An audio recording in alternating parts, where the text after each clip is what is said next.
I guess the theme of this episode is to be brave. Take baby steps. Yeah, absolutely. Take baby steps.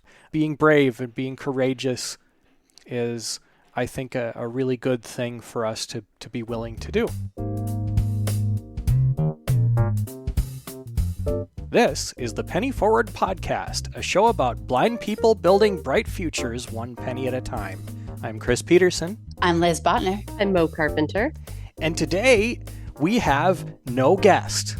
Yes, all three of us are going to be sharing little things that we've discovered over the last few months since our Making Money Moves to Start Off 2023 episode that we recorded at the beginning of the year.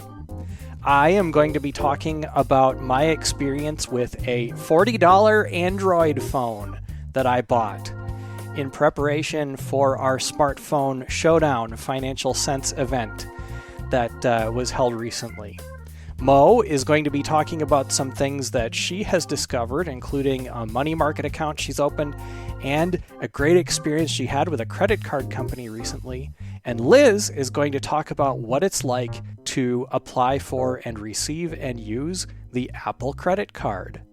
First things first, I think almost everybody, including myself, expected that when I said that I bought an Android phone brand new for $40 that I was going to have all kinds of issues with it, right? Well, first you said it was $39.99. So it was actually $39.99? $39.88. Then it's not $40. That's true. It was $39.88. It was under $40. Fantastic. That matters. It does. It does. We want to be very, very precise when we're talking about money. Because those rounding errors can cause you to, if you've ever watched Office Space, you know what rounding errors can do. But Chris, why don't you tell us about your $40 or $40 and less dollar phone? I would love to. In fact, I'd like to give you a brief tour of the phone and then talk to you about what I've been able to do with it so far. So it's a TCL T62DL or something like that. And it is locked to Total by Verizon, which is a prepaid carrier that offers a $30 a month flat rate plan with unlimited talk, text, and data, which is pretty cool. And when I got it, I got just a box. You know, it wasn't a very, very fancy box, but I pulled the phone out of the box and it came with a charger and a USB cable to plug into the charger and some interesting things that you don't get when you buy an iPhone. First of all, the back of the phone is a piece of plastic that wasn't attached to the phone when I pulled it out of the box. Underneath the back is a SIM card slot and a micro SD card slot. So this phone has expandable memory. It comes with 32 gigs by default, but they say you can put a 512 gig micro SD card into it. It also comes with a removable battery, something that we have gotten used to not having with iPhones. But and a lot of Android phones don't have this either, but this one does. It has a 6.1-inch screen, and it has a headphone jack. Again, something we've gotten used to not having on our iPhones. It runs Android 12, which is a couple of Android versions behind. They're working on the beta release of Android 14 now, so it's a couple of releases behind, but still fairly current. It has an 8-megapixel camera. I did discover that it does not have an NFC reader, which means that it's not useful for the Way Around app unless you have the separate Bluetooth Way Around reader, which Mo has and says is actually better than the NFC chip reader in her phone anyway. So, but I have been able to use a few apps with it, including the Bard mobile app and Envision AI, and a couple of other things, Gmail and Chrome, some basic things like that. So I want to do a quick demo of it. I'm going to turn it on now. Device locked. 5:58 p.m. And I'm going to unlock it. Device locked. Device unlocked. Launcher. 1 weather clock, small. And the home screen is similar when you use it to an iOS device. I can flick left and right to go through the different things on the screen. 1 weather compact, 90 degrees, partly cloudy, Bloomington, MN, Thursday, June 22nd. 5:59 p.m. Unlabeled. View alert. Moderate air quality alert. Unlabeled, button. Search. Google search, button. Google search. Voice search, button. Camera search, button. Assistant. My sites. Facebook. Meet. Play Store. Folder. Phone. Messages. Chrome. Camera. Gallery. On. Talkback. In. I have to admit that I'm not fully used to using the Android interface yet, and there's some things that are on a different page that I don't remember always how to get to, like the Bard mobile app. But that's how it is to navigate. It does do multi-finger gestures, which some Android experts suggested that it might not do. And as you can tell, the speech seems to be pretty responsive when I flick around, except in the Facebook app. The Facebook app is really slow and unresponsive, and people who have used it on Android before have told me that it is slow and unresponsive even on better phones. But using Chrome, using Bard Mobile, using Gmail, all of those things work really, really well from what I've been able to tell. And I think that I am incredibly impressed with what this $40 or sub $40 phone is capable of doing for what it actually is. Envision AI was fun to play with, but I wasn't terribly impressed with it. It seems like Seeing AI works better. And I don't know if that means that I have a crappy camera or if it means that Envision AI isn't quite as good, but I tried to recognize text on my computer screen, something that I do with Seeing AI fairly often, and kind of got gibberish out of it. And I tried to do some things like recognize colors and scenes and stuff, and got sort of varying results from good to bad. It thought my daughter was a man. So that is kind of my experience with the $39.88 Android phone that I bought. I have not chosen to activate it on Total by Verizon. I may do that. I am using Visible by Verizon, which is another kind of similar brand with a similar plan on my iPhone. And we really like it really, really well. All three of us use it. Our cell phone bill is $90 a month for 3 lines, and it's been a really good move for our family since we started using it back in January. So if I do choose to activate it, I'm positive that Total by Verizon is going to be as good, and that making a phone call should work out just fine. Liz, Mo, any questions? I just wanted to say that we are not sponsored by any of the companies that we will be talking about today. So these are just our own personal experiences. Absolutely not. That is correct. And really the point of this episode is kind of to encourage you to be willing to try some new things, especially when it comes to trying to work out everything that you need to be able to fit into your budget. Certainly, you should know that you may be entirely successful with a phone like this, and that you may be entirely successful with some of the things that Liz and Mo are about to talk about. Let's switch now to Mo. And Mo, why don't you give us an update on your money market account that you opened, and tell us about your credit card experience that you had. So towards the beginning of the year, I did open a money market account. I did this kind of instead of opening an Able account. So I know I had talked about opening the Able account, and I was still reading through things. But in my family, we are a household of 6. And so all of my money decisions actually impact everyone. I know that's just how our funds work. I'm not dissing anyone that has a different family structure than ours, but all of our income between me and my husband is shared. And so I just felt better doing something that was a shared responsibility like the money market account. And because my family, or my husband rather, is someone who prefers to do things in a more local or somewhere where he can still go to a physical branch, we did decide to go with a local credit union that our children are part of their system. We haven't moved our funds completely over there, but we do have the bulk of our money over there since that is where the money market account is. And that money market account took us from earning a 0.01% interest at the bank we were at to earning a 1% interest per, and it is compound interest. And so we've been really happy with the difference that we've seen even in the short time that we've had that open, and just the little bits of income that we've made, even though it's not a lot, it's a whole lot more than we were making before. And it's opened us up to the possibility that we will be opening things maybe on a wider scale in the future.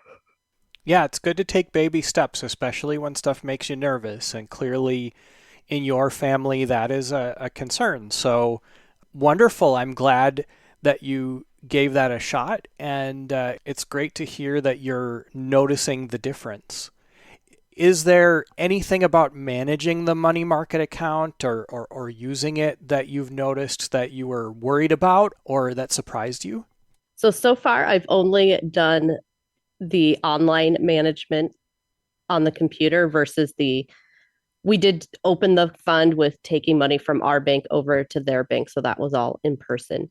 I haven't linked the transactions online yet so that we can transfer things more seamlessly, but I have taken money out from one branch and put it back into our checking account so that we could pay a credit card bill, because we did plan our summer vacation. And so we needed a little bit of those funds to pay for part of our summer vacation, because our summer vacation fund was part of what went into the money market account. Cool. And how about the credit card experience that you wanted to talk about? So actually, I just signed up. It's not my first credit card, but it's probably the first credit card that I've signed up for by myself completely and got it all set up completely by myself. And I signed up for the Chase Freedom Flex card. And when I signed up for this, I was in the process. I had been approved. I had the thing, and it's like, create your online account. And of course, as things do, I filled in all the information, checked all the boxes, and the proceed button would not click through. And I eventually lost that page and was unable to continue with the online creating an account process. But I was able to find a help number and was able to call their customer service, got the customer service to let me create an account. And from there, I was able to talk to that individual and asked if they had any accommodations for the visually impaired and blind. And they said, well, I don't know specifically what we have, but I'll send you off to our ADA department. So I was able to talk with their ADA department, and I have a request in for either a Braille on the credit card itself or a Braille sleeve to go over the credit card. So I'm excited to hear if any of that goes through. I haven't heard yet, but it's just exciting to know that they were able to at least suggest even anything that would make the process of using their card better. I'm excited to hear how that goes too, because I also have several credit cards with Chase.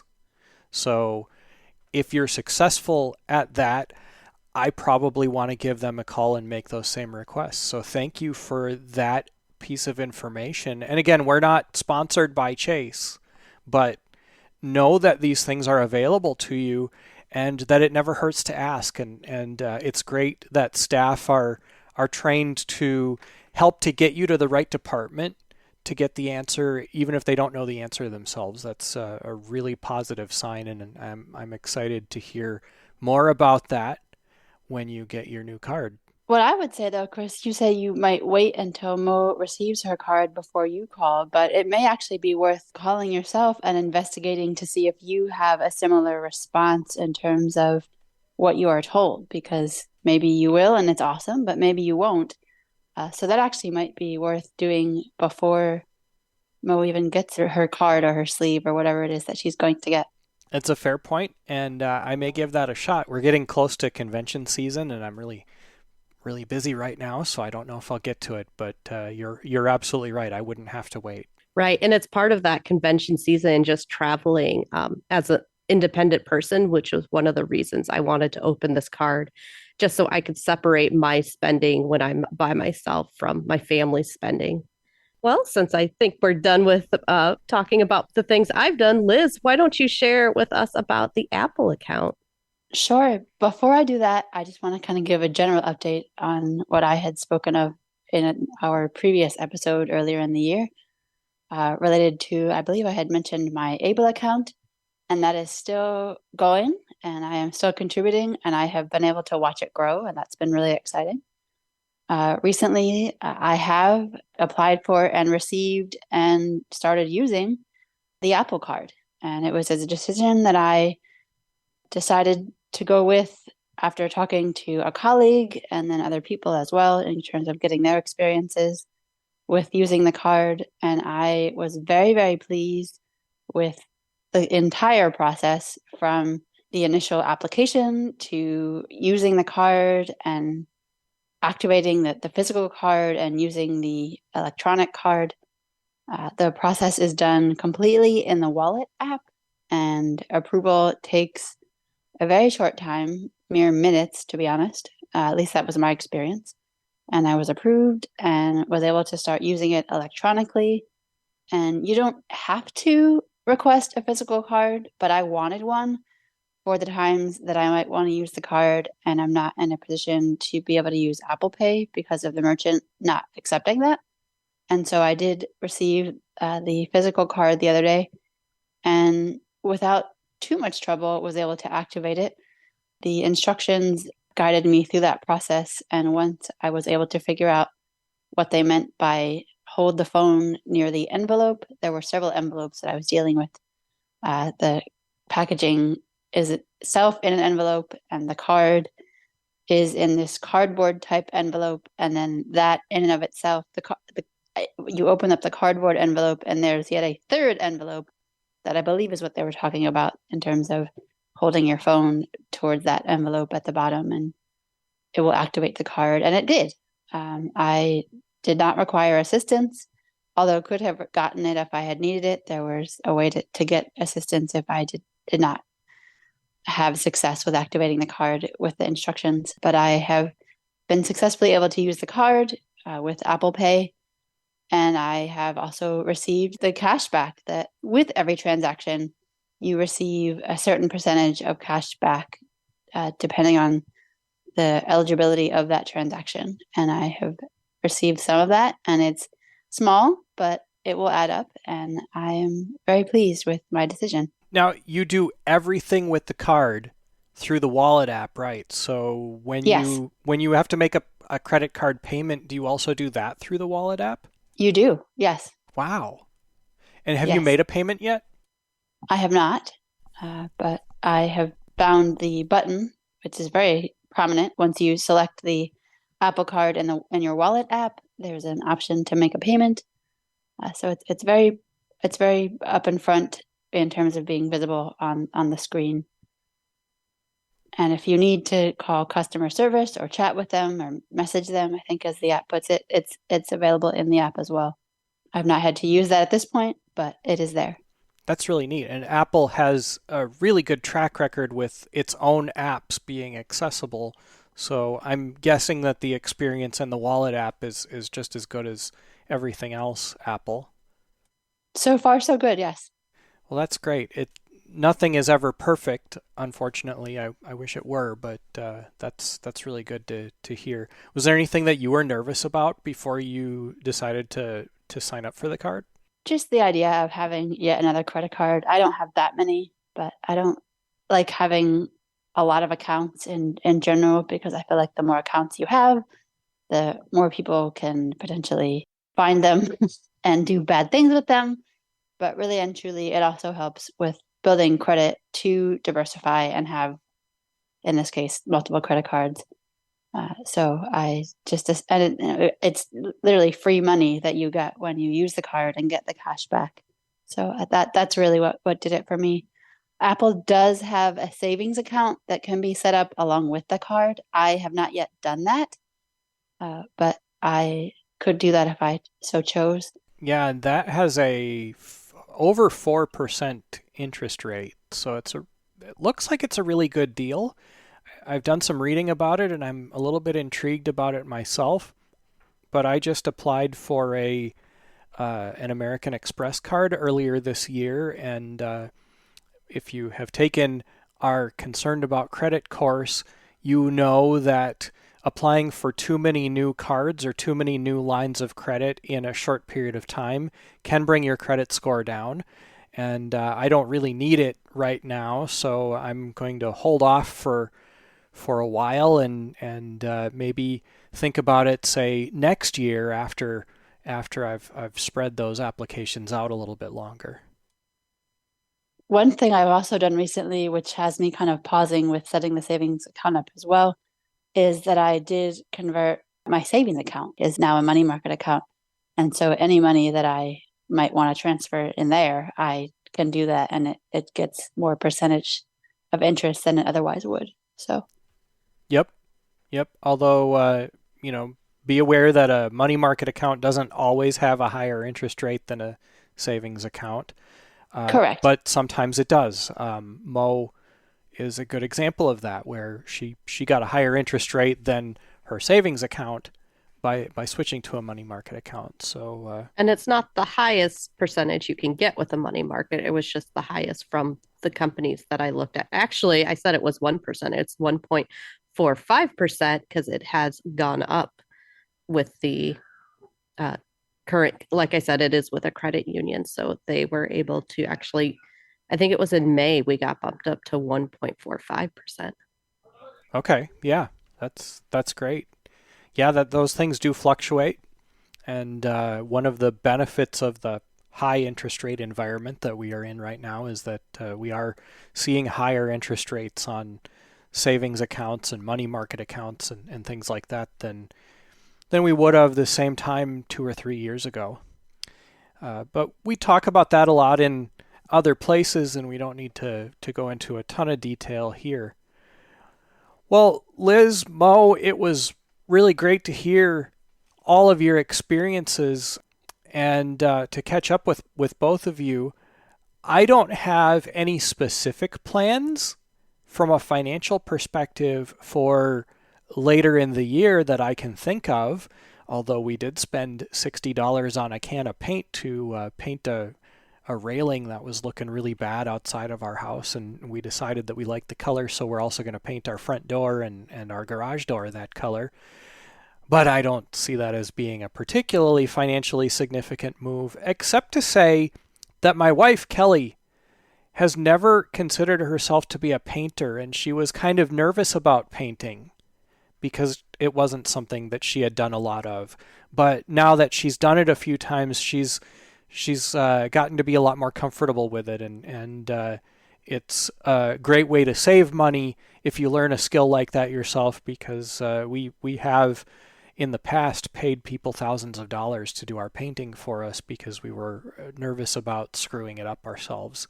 So again, I guess the theme of this episode is to be brave. It can often Take baby work steps. out. Yeah, absolutely. Take baby steps. Paint a railing, paint your front door. Go and see if you can find a little higher interest rate. Apply for a credit card. You don't necessarily even have to use it, but maybe you just have it. Or but with that though, you want to make sure, I think, that you apply for a credit card that you will use and that will be effective for you in terms of maybe what it might offer with rewards and things like that. And it can be hard to kind of figure that out, and not every credit card is the right credit card for every person. And I really want to stress that if you are not able to handle having a credit card, if you're not able to pay that balance off, or if you just think you might not be able to, it might not be the right solution for you. Yeah. I'm a person that's very on top of that, and I took over having our credit card that we had between me and my husband a couple years ago, and it's never had an interest payment since then. So I feel comfortable taking over on my own credit card. Certainly. Or, as another example, give something cheaper a try and see how it works out. Doesn't always work out. Sometimes cheaper is not necessarily better, but cheaper is not necessarily worse either.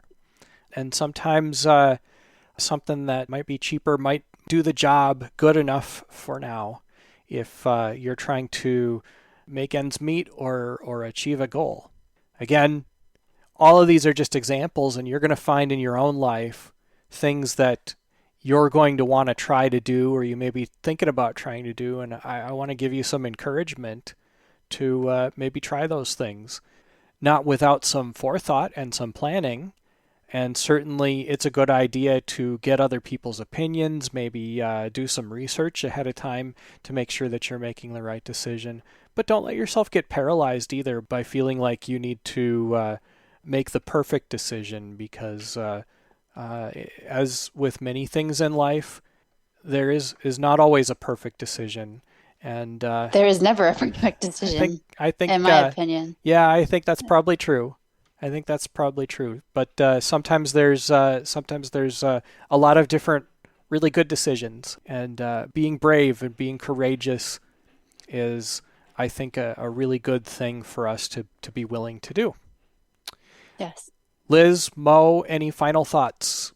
Be brave. Take that next step, whatever it might be. If you really want to take the next step in being independent, more independent with your finances, then do it. Mo? I think my final thought is, if you want anyone to just voice what you want to do, just so you have another ear to give you an opinion, we are here for you, and just send us a message at pennyforward@pennyforward.com. Well, thank you both for that, and thank you both for being here. Thank you for being here. Oh, thank you so much. We are recording this right before the ACB and NFB conventions start off. So by the time this gets released, we will either be at or have been at the conventions. So wish us luck, or keep in touch, and we'll talk about what our first experience exhibiting at the two major blindness conventions was like, because this is something that we as an organization are bravely trying for the first time. And if you happen to hear this while the convention's going on, and you happen to be at the convention in person, stop by our booth. We'll be at ACB and NFB, not all of us specifically, but we have groups at both conventions, and we would be happy to meet you in person while you're there. And if you are interested in hearing more content like this, I hope that you'll visit our website, pennyforward.com, where you can find blog posts, other podcast episodes, and you can join to take advantage of our self-paced online courses, weekly members-only group chats, and access to one-on-one financial counseling. We are offering memberships for $99 a year or $9.99 a month. And while supplies last, if you sign up, you could receive some thank you gifts. If you sign up for a yearly membership, you will receive a battery bank that can be charged up in the sun, and you can use it to charge your phone or a lot of your assistive tech. And a retractable universal USB cable, which can be used to charge your assistive tech. Both of those things have the Penny Forward logo on them, so you literally can't find them anywhere else. If you are only able to afford the $9.99 a month plan, though, don't worry. We'll still send you the USB cable as a thank you gift for joining, because we value your membership just as much. And if you're on the fence and you just want to try us out, we now offer a free, that is free at no charge, guest membership, where for a limited time you will be able to access all of our online courses and get early access to the Penny Forward podcast. Again, all of that is available on our website, www.pennyforward.com. The Penny Forward podcast is produced by Chris Peterson and Liz Botner, with assistance from Mo Carpenter. Audio editing and post-production is provided by Brynn Lee at superblink.org. Transcription is provided by Anne Verduin, and the music is composed and performed by Andre Louis. Penny Forward is a 501c3 nonprofit organization whose mission is to help blind people navigate the complicated landscape of personal finance through education, mentoring, and mutual support. For all of us in the Penny Forward community, I'm Chris Peterson. I'm Liz Botner. I'm Mo Carpenter. Thanks for listening, and have a great week.